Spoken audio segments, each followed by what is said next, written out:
We are here with the winning coach, Yang Gaon, best player of the game, Jonard Clarito. Coach Yang, I'll start with you. Gaya nga ng sabi mo, Coach, Terra Firma came out fighting for pride and really challenged your team.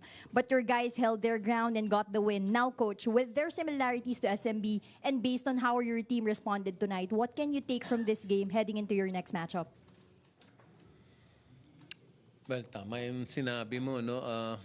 Mahirap kasi na if you give them a small window, they're going to gain confidence. They're going to.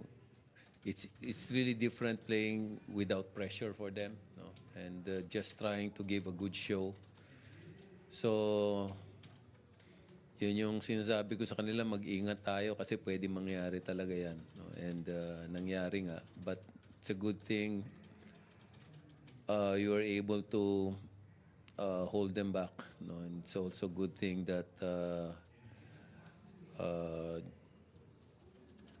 we were able to keep our guys fresh kasi isang pinaghahandaan din namin yung game namin sa Sabado. You know, we have to fly out a few days, 1 day of rest, and then practice ulit, the game ulit. So what was really on our minds was to still keep them fresh for the Saturday game. At the same time, try to win this game. No? So, na-accomplish naman namin. No? Mabuti na lang, maganda laro nila Jonard at ng mga kasama niya. Pero mahirap pa rin ipagpag, no? Mahirap pa rin ipagpag yung Terra Firma kahit bandang huli pa. Thank you, Coach. Jonard, matanong ko lang, anong reaction ni Coaching dun sa 3 points mo?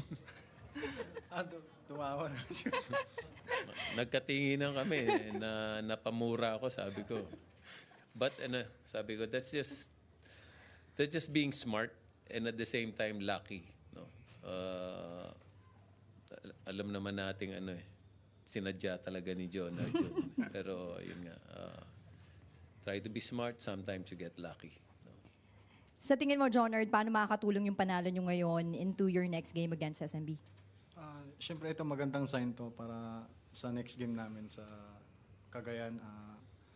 Pero marami pa rin kulang.